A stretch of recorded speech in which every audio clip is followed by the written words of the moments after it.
বর্ধমানের মেমারি কলেজে বহিরাগতদের দাদাগিরি, তাতেই জখম দুই ছাত্র। বর্ধমানের মেমারির পলিটেকনিক কলেজের সেই ঘটনা। টিএমসিপির বহিরাগতদের বিরুদ্ধে দাদাগিরির অভিযোগ উঠছে এবং বহিরাগতদের মারে হাসপাতালে দুই ছাত্র। আমাদের সঙ্গে রয়েছেন প্রতিনিধি শরদেন্দু। শরদেন্দু, কি ঠিক ঘটনা, কি কি অভিযোগ উঠছে? দেখো,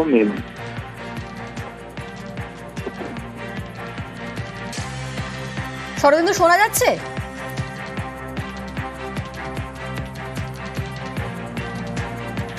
আমাদের সঙ্গে রয়েছেন প্রতিনিধি শরদেন্দু। শরদেন্দু, কি ঘটনা, কি অভিযোগ?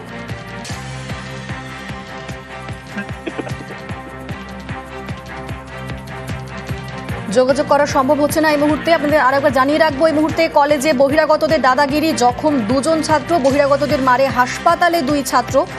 ছাত্রদের বাঁচাতে গেলে এক শিক্ষককেও ধাক্কা, মারধরে অভিযুক্ত দুজনকে গ্রেফতার করা হয়েছে।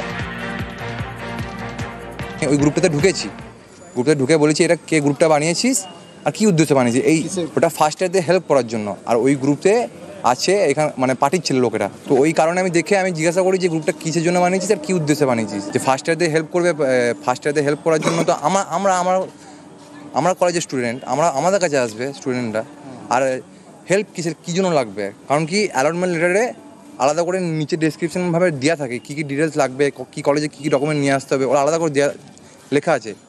আর তার সত্ত্বেও যদি প্রবলেম হয়, কলেজে স্যাররা আছে, দাদারা আছে, বাইরের ছেলেরা কেন আসবে? ফার্স্ট ইয়ার থার্ড ইয়ার তাদের মধ্যে এই ঝামেলা হওয়ার সময় হঠাৎ করে কিছু বাইরের লোক হঠাৎ করে ভেতরে ঢুকে আমাদের ছাত্রদেরকে মারধর করতে শুরু করে এবং দুজন ছাত্র ইনজিওর্ড হয়। একজনের মাথায় স্টিচ করতে হয়েছে, হসপিটালে ভর্তি হয়েছে, একজনের নাকে আঘাত লেগেছে। Running student, third year. টিচাররাও সেখানে মাঝখানে পড়ে কেউ খবর আমি পেয়েছি, তারপরে সাথে সাথে পুলিশে খবর দেওয়া হয়। পুলিশ থেকে পুলিশ অফিসাররা এসেছিলেন এখানে, ডিএসপি মেমারি তিনি এতক্ষণ এখানে বসেছিলেন। তাদেরকে আমরা পুলিশের কাছে কমপ্লেন করেছি, পুলিশ তাদেরকে আইডেন্টিফাই করার চেষ্টা করেছে। আপনারা কমপ্লেন করেছেন? আমরা পুলিশকে কমপ্লেন করেছি। গণতান্ত্রিক পদ্ধতিতে প্রত্যেকটি দলের ইউনিট থাকা আমার মনে হয় এটা তাদের গণতান্ত্রিক অধিকার। তো সেখানে কিছু বহিরাগত যারা অন্য দলের রাজনৈতিক মতাদর্শে বিশ্বাসী, যে কোনো দল সেখানে তাদের ইউনিট আছে সক্রিয়, যেখানে এবিপির কোনো সঠিক ইউনিট নেই, দুটো তিনটে তার বেশি কোনো চারটে ছেলে স্টুডেন্ট নিয়ে ইউনিট করতে পারছে না। তো সেই পিঠে রাতের অন্ধকারে ফ্ল্যাগ পোস্টার ছিঁড়ে দিনের বেলায় সেগুলোকে ফেলে দিয়ে এইভাবে তো রাজনীতি হয় না। এই বিষয়টা ঘটে, আর এটা নিয়ে কোনো দলীয় কোনো ঝামেলা নয়। এই সাধারণ ছাত্রছাত্রীরা প্রতিবাদ জানায়, সেটা প্রতিবাদ জানাবে। তৃণমূল ছাত্র পরিষদের সমর্থনে সাধারণ ছাত্রছাত্রী সবসময় পাশে থাকে। এই পুজোয় দহনের ইতিহাস, পোড়া শরীরের যন্ত্রণা, অ্যাসিড আক্রান্ত ঘরের মা বোনেরাই এখানে দশভূজা। উল্টোডাঙ্গার দক্ষিণদ্বার ইউথের পুজোয় দশভূজাদের জীবনযুদ্ধ।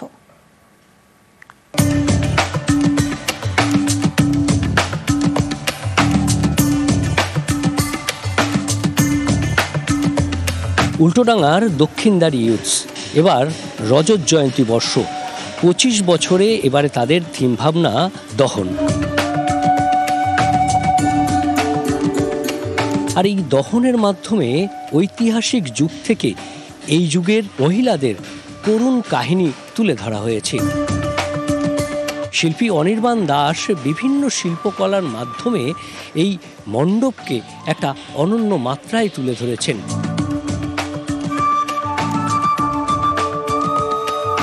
নারী প্রগতি, নারী ক্ষমতায়ন, নারী স্বাধীনতা, এই নিয়ে আমরা ঘন্টার পর ঘন্টা সেমিনার, আলোচনা, বৈঠক অনেক কিছু আমরা করে চলেছি। কিন্তু প্রকৃত অর্থে নারী স্বাধীনতা বলতে যেটা বুঝি আমরা, সেটা বোধহয় এখনও আমরা অ্যাচিভ করতে পারিনি। সেই জিনিসটাই শিল্পী অনির্বাণ দাসের কলার মাধ্যমে আমরা এবছর তুলে ধরেছি, দহন যেটাকে আমরা নাম দিয়েছি। এই থিমের সঙ্গে, বিষয় ভাবনার সঙ্গে তাল মিলিয়ে মা দুর্গার ক্ষেত্রেও একটা বিরাট বড় চমক থাকছে। এখানে অনেক আয়না দেখা যাবে, যে আয়নাগুলো মাটি লেপা আছে, এবং এটা মূলত পারফর্মিং আর্টের ওপরেই দাঁড়িয়ে আছে। অনেক ভিকটিম যারা সার্ভাইভাল আছে অ্যাসিডের, তারা সবাই এখানে অভিনয় করবেন। যখন দক্ষিণদ্বারি ইউথসের পুজো মণ্ডপে বিভিন্ন অ্যাসিড আক্রান্তদের মধ্যে দেবী দুর্গার রূপ ফুটে উঠবে, তারা প্রতিবাদের ভাষা জানাবেন, তখন এই গোটা পুজো মণ্ডপ একটা অডিটোরিয়ামের আকার নেবে। দেবী দুর্গার মানবী রূপ দেখবেন দর্শকেরা। ক্যামেরায় বিপুল ঘোষের সঙ্গে বিশ্বজিৎ সাহা, নিউজ 18 বাংলা। চলছে গানের লড়াই, একদিকে ভোলা ময়রা, অন্যদিকে অ্যান্টনি কবিয়াল।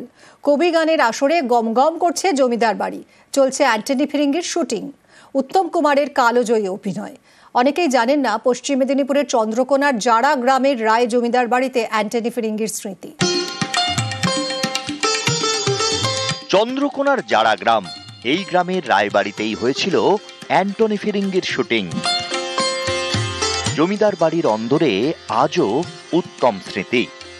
পুজো মানে একটা মিলন উৎসব, একসঙ্গে আমরা পুজোর কটা দিন কাটাই, একসঙ্গে খাওয়া দাওয়া করি। নবমীর দিনে আমাদের নরনারায়ণ সেবা হয়, সাংস্কৃতিক অনুষ্ঠান হয় এবং মেয়েদের সিঁদুর খেলা হয় মহাষ্টমীর দিনে।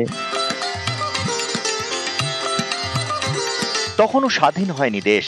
রাজা রামমোহন রায় থেকে বিদ্যাসাগর, সবারই আনাগোনা ছিল এ বাড়িতে। 1800 সাল থেকে সেই পরম্পরা অনুযায়ী আমরা বংশানুক্রমে এই পুজো করে দিয়ে আসছি। ঐতিহ্য শুধু আমাদের জাড়া বাড়িরই নয়, এটা জাড়ার পুরো গ্রামেরই একটা ঐতিহ্য, যার জন্য সমস্ত গ্রামবাসীরা ওই পুজোতে এসে আনন্দ উপভোগ করে। জাড়া জমিদার বাড়িতে বৈষ্ণব মতে দেবী আরাধনা, গ্রামের পুকুরেই প্রতিমা বিসর্জন। পুজোর কটা দিন জমিদার বাড়িতে খিচুড়ি প্রসাদ, সব মিলিয়ে জমিদার বাড়ির ঠাকুর দালানে এখন পুজোর রোদ। চলছে প্রতিমা গড়ার কাজ, আগমনী বন্দনার প্রস্তুতি। 226 বছর আগে রাজীব লোচন রায় তিনি এই দুর্গার পুজো শুরু করেন এবং তারপর থেকেই মহা সমারোহে সেই পুজো চলে আসছে। মনির্ষীদের স্মৃতি জড়িত এই জমিদার বাড়ি, সেই জমিদার বাড়ির পুজোর কিন্তু প্রস্তুতি শুরু হয়েছে। সুকান্ত চক্রবর্তী, নিউজ 18 বাংলা, ঘাটাল। কলকাতায় রাশি রাশি গুপ্তধন, একদিনে রাজা, মনেও রাজা, চোখেও রাজা। পুজোয় সেই গুপ্তধনের সন্ধান পেতে হলে আসতে হবে বালিগঞ্জ 71 পল্লীর পুজোয়।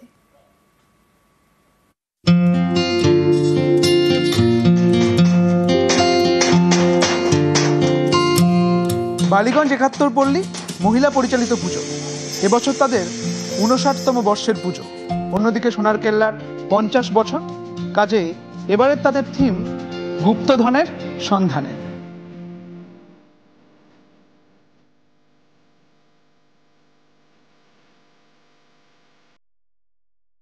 সোনার কেল্লার নানান চরিত্র আপনারা পুরো পুজো মণ্ডপ জুড়ে দেখতে পারবেন। সাথে থাকছে পুরো পাড়াটাকেই আমরা একটা জয়সালমীরের রূপে সাজিয়ে তুলেছি। সমস্ত বাড়ি, সমস্ত এলাকার ছোট ছোট বাড়ি, দেওয়াল আমরা পেন্টিং করেছি, আমরা এঁকেছি। তার মধ্যে বিভিন্ন থাকছে সোনার কেল্লার ডায়লগস, আর মাতৃরূপে একটা চমক তো অবশ্যই থাকছে।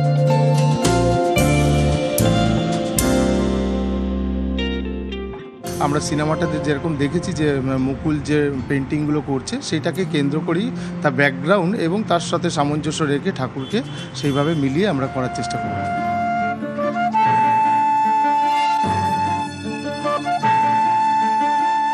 সোনার কেল্লার আদলে মণ্ডপ, অন্যদিকে ফেলুদা, তোপসে, জটায়ু আর কালোজয়ী পরিচালক সত্যজিৎ রায়, সব মিলিয়ে একটা নস্টালজিয়া।